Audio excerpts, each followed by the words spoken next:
Hello, എല്ലാവർക്കും സുഖല്ലേ? Welcome to Sajina's kitchen. ഇനി നമുക്ക് വെറും ഒരു 5 മിനിറ്റിൽ തയ്യാറാക്കാൻ പറ്റുന്ന ഒരു ഓറിയോ ഐസിൻ്റെ റെസിപ്പിയുമായാണ് ഇന്ന് ഞാൻ വന്നിരിക്കുന്നത്.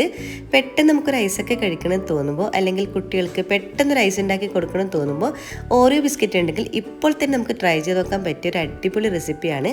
അപ്പോൾ എല്ലാവരും മസ്റ്റായിട്ടൊന്ന് ട്രൈ ചെയ്ത് നോക്കണേ. അപ്പോൾ ഒന്ന് കണ്ടു നോക്കിയാലോ. അതിനു മുമ്പ് നിങ്ങൾ ആദ്യമായിട്ടാണ് ഈ ചാനൽ കാണുന്നെങ്കിൽ പ്ലീസ് ഒന്ന് സബ്സ്ക്രൈബ് ചെയ്ത് സപ്പോർട്ട് ചെയ്യണേ. കൂടെ കുഞ്ഞ് ബെല്ലൈക്കൻ ഒന്ന് ക്ലിക്ക് ചെയ്യുമ്പോൾ ഓൾ എന്ന ഓപ്ഷൻ തന്നെ ക്ലിക്ക് ചെയ്യണേ. എങ്കിലേ ഞാടുന്ന പുതിയ വീഡിയോസിൻ്റെ നോട്ടിഫിക്കേഷൻ നിങ്ങൾക്ക് കൃത്യമായിട്ട് കിട്ടുള്ളൂ.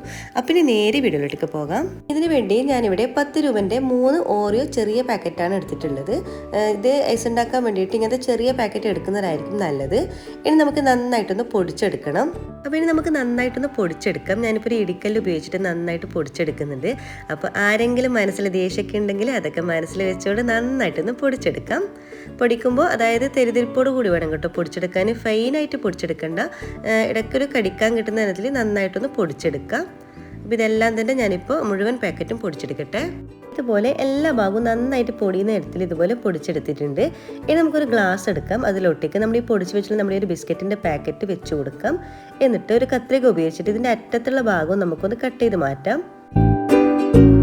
അതിനുശേഷം നമുക്കിതിലേക്ക് പാലൊഴിച്ചു കൊടുക്കുക. പാലൊഴിക്കുമ്പം അതായത് നമ്മൾ ആ ഒരു ബിസ്ക്കറ്റ് ഫുള്ളായിട്ട് കവർ ചെയ്യുന്ന തരത്തിൽ ഒഴിച്ചു കൊടുക്കുക. ഇനി ഇതിലേക്ക് ഐസ് സ്റ്റിക്കോ അല്ലെങ്കിൽ ഫോർക്കോ സ്പൂണോ എന്തെങ്കിലും ഇതിലോട്ടേക്ക് ഇതിൻ്റെ സെൻറ്റർ ഭാഗത്തായിട്ടൊന്ന് കുത്തി കൊടുക്കാം. അതിനുശേഷം നമുക്കിത് 5 മണിക്കൂറേക്ക് ഫ്രിഡ്ജിൽ വെച്ചൊന്ന് സെറ്റ് ചെയ്തെടുക്കാം. അപ്പോഴേക്കും സെറ്റായി കിട്ടും. 5 മണിക്കൂർ ശേഷം ഞാനിപ്പോൾ പുറത്തെടുത്തിട്ടുണ്ട്. ഇനി ഇതിൻ്റെ പുറത്തുള്ള കവർ നമുക്ക് പതുക്കെ ഒന്ന് റിമൂവ് ചെയ്ത് കളയാം.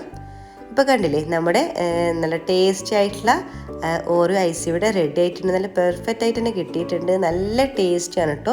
പെട്ടെന്നൊക്കെ നമുക്ക് ഒരു ഐസ് കഴിക്കണം എന്ന് തോന്നുമ്പോൾ വളരെ ഈസി ആയിട്ട് തയ്യാറാക്കാൻ പറ്റും.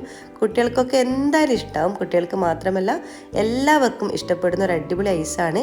ഓരോ ബിസ്ക്കറ്റൊക്കെ ഉണ്ടെങ്കിൽ ഇപ്പോൾ തന്നെ നിങ്ങളൊന്ന് ട്രൈ ചെയ്ത് നോക്കുക. നിങ്ങൾക്ക് എന്തായാലും ഇഷ്ടമായെന്ന് കരുതുന്നു. ഇഷ്ടമായ ലൈക്ക് ചെയ്യാനും ഷെയർ ചെയ്യാനും കമൻറ്റ് ചെയ്യാനും മറക്കരുത്. സബ്സ്ക്രൈബ് ചെയ്യാതെ കാണുന്നവരാണെങ്കിൽ പ്ലീസ് ഒന്ന് സബ്സ്ക്രൈബ് ചെയ്ത് സപ്പോർട്ട് ചെയ്യണേ. ഇൻഷാ അല്ലാഹ് ഇതുപോലത്തെ വെറൈറ്റി റെസിപ്പീസുമായിട്ട് വീണ്ടും കാണാം.